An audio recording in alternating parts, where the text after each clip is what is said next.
Assalamualaikum Mas Ganjar, mohon maaf sebelumnya saya menulis surat ini untuk mencurahkan isi pikiran saya dan mungkin mewakili sebagian dari pemilih di Indonesia. Perkenalkan, nama saya Warto. Saya adalah peracik kopi di Warkop Bicara. Karena usia kita hanya terpaut 12 tahun, maka izinkan saya panggil Mas Ganjar saja. Sebelumnya saya minta maaf kalau surat saya menyinggung Mas Ganjar. Saya hanya memberikan opini saya sebagai rakyat yang mengamati elit seperti Mas Ganjar. Kalau kita kembali ke tahun 2021, Mas Ganjar ini belum dilirik oleh Ibu Mega sebagai capres. Ibu Mega masih sibuk endorse Mbak Puan, bahkan sampai pasang baliho sayap kepa kebangsaan di seluruh Indonesia.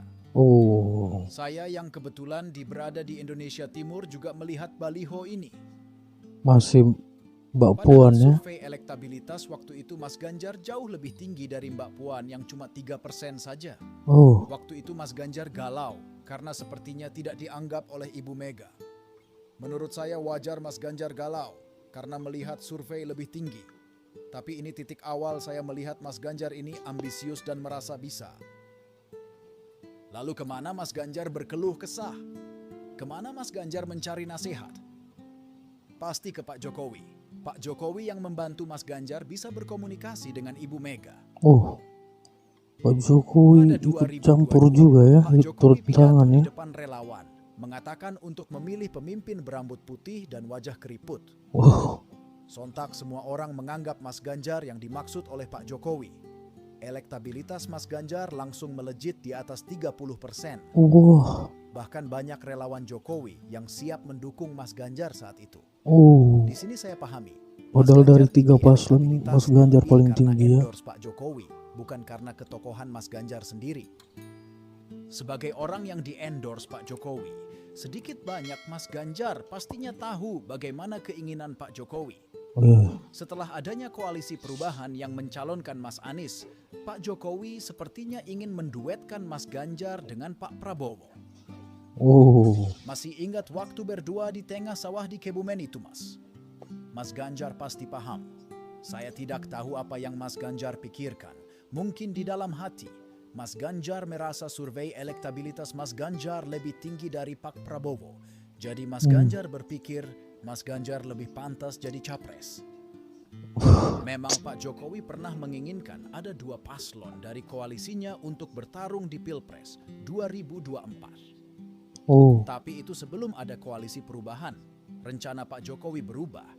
Koalisi pemerintah hanya mencalonkan 1 paslon saja, yaitu Pak Prabowo dengan Mas Ganjar. Tapi Ibu Mega nggak mau Mas Ganjar jadi wakil. Kan partainya terbesar. Bu Mega nggak mau Mas Ganjar jadi wakil ya. Karena tidak tercapai kesepakatan, maka jadilah 2 paslon dari koalisi pemerintah. Sampai di sini saya menduga Mas Ganjar pasti sumringah. Mas Ganjar mungkin berpikir, buat apa jadi wakil kalau bisa jadi presiden? Wajah Mas Ganjar saya bayangkan tersenyum dan dada membusung. Setelah 2 tahun mempromosikan Mbak Puan dan gak berhasil, sepertinya Ibu Mega sudah menyerah. Dengan pola yang sama, Ibu Mega melihat survei Mas Ganjar tertinggi. Ibu Mega berpikir bisa mengulangi cerita sukses Pak Jokowi. Ibu Mega berpikir, ya nggak apa-apa mengulangi cerita sukses Pak Jokowi ya. Masih petugasnya. Tapi Ibu Mega melihat ada satu masalah. Mas Ganjar ini sudah terlanjur diasosiasikan dengan Pak Jokowi. Karena yang melambungkan elektabilitas Mas Ganjar ini, semua rakyat tahu adalah Pak Jokowi. Maka Ibu Mega menawarkan tiket capres dengan syarat harus tunduk mutlak kepada Ibu Mega. Mas Ganjar membuktikan kepatuhan pada Ibu Mega dengan cara menolak Piala Dunia U20 dengan alasan ada kontingen Israel. Jadi semua itu diawali Bu Mega ya, penolakan Israel itu ya. Maka diajaklah Gubernur Bali yang juga petugas PDIP untuk menolak juga. Di sini saya melihat semakin terang bahwa di situ kehancuran Pak Ganjar dimulai. Menukar pertemanan dengan tiket kapres. Setelah tiket dari Ibu Mega di tangan, Mas Ganjar langsung blusukan sana-sini, mengulangi gaya Pak Jokowi. Saat blusukan ke pasar di Jakarta, Mas Ganjar langsung telepon penjabat Gubernur Jakarta dan sekdanya untuk menyampaikan kondisi pasar di Jakarta yang harus diperbaiki. Kami rakyat kecil menilai yang dilakukan Mas Ganjar ini berlebihan. Sekali Mas Ganjar menunjukkan kekurangan orang lain, maka semua kekurangan diri kita sendiri akan dikuliti habis. Masalah pabrik semen kendeng, tambang wadas, jalan rusak, sampai kemiskinan yang tinggi, semua terjadi di Jawa Tengah dan rakyat tahu. Menurut saya, setelah resmi menjadi bakal calon presiden, Mas Ganjar sangat percaya diri, bahkan terlalu pede dan mengarah ke jumawa. Mas Ganjar juga seharusnya tidak perlu bilang kalau suka nonton film porno. Kalaupun suka, ya nonton saja sendiri, jangan dipublikasikan di podcast. Kita ini adat ketimuran, Mas, menganggap film porno itu tabu. Mas Ganjar juga harusnya lebih menunjukkan sebagai petugas rakyat, tidak usah menekankan sebagai petugas partai. Sepertinya Mas Ganjar ingin sekali menjilat Ibu Mega. Mas Ganjar juga kelihatan tidak tahan kritik, karena di roasting komika saja banyak adegan yang harus dipotong. Bagaimana kalau kritik dari rakyat?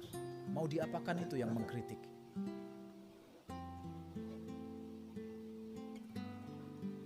Dan yang paling dungu menurut saya, maaf kata-kata saya kasar, adalah menyebut lulusan terbaik kampus tidak seharusnya menjadi pembawa acara ataupun jurnalis. Mas Ganjar jadi serupa dengan Ibu Mega yang memandang rendah tukang bakso. Sekarang Mas Ganjar memandang rendah profesi pembawa acara dan jurnalis. Sadar Mas Ganjar ini baru calon presiden, tapi sudah jumawa dan arogan. Mungkin benar kata orang, penyakit sombong itu menular. Sekarang ketika sudah selesai pilpres dan sudah selesai perhitungan quick count, Mas Ganjar malah marah. Mas Ganjar tanya, emang kamu percaya suara saya segitu? Mas Ganjar juga semangat sekali bilang pemilu curang dan mendorong DPR untuk mengeluarkan hak angket. Kenapa Mas? Apa Mas Ganjar malu dengan perolehan suara 16%? Anggap saja ini ujian. Setelah Mas Ganjar gagal di ujian sikap rendah hati, jangan sampai Mas Ganjar juga gagal di ujian sadar diri. Kalau hak angket ini hanya menimbulkan keributan ujian di sadar dewan, diri. saya tidak masalah Mas. Malah seneng biar dewan kelihatan ada kerjanya, walaupun cuma settingan. Tapi ingat Mas, efek di masyarakat. Rakyat akan terbelah menjadi yang pro dan kontra hak angket. Semoga tidak terjadi kerusuhan bila hak angket ini berjalan. Dan tolong Mas, jangan hanya tentang pilpres saja hak angketnya, tapi juga pileg. Pejuang kebenaran itu berjuang tuntas, tidak peduli di kondisi menang atau kalah, tetap perjuangkan hak angket pilpres dan pileg. Jangan sampai Mas Ganjar dikenang sebagai tokoh pemecah belah bangsa. Ingat Mas, pemerintah yang akan Anda hakimi di hak angket ini adalah Pak Jokowi. Orang yang melambungkan elektabilitas Mas Ganjar, sehingga dicalonkan oleh Ibu Mega. Ingat Mas, waktu 2 kali lolos ke Senayan, Mas Ganjar ini dapil Jawa Tengah yang sangat kuat, PDIP. Terpilih gubernur juga di Jawa Tengah yang memang kandang banteng. Waktu Pilgub 2013, Mas Ganjar juga cuma dapat 48% di kandang banteng. Bahkan di Pilgub selanjutnya, waktu berduel dengan Sudirman Said, suara Mas Ganjar hanya 58%. Padahal sudah dibantu oleh Gus Yassin yang menguasai pondok pesantren di Jawa Tengah. Kalau selama ini pengalaman bertarung hanya di Jawa Tengah dan menang, itu masih jago kandang Mas. Menangnya itu pun cuma menang tipis untuk ukuran pertarungan di kandang PDIP. Jadi menurut saya, memang Mas Ganjar ini secara personal kadar ketokohannya biasa saja Jawa Tengah, apalagi untuk bertarung di level nasional. Demikian surat dari saya. Mohon maaf atas kelancangan dan ketidaksopanan saya.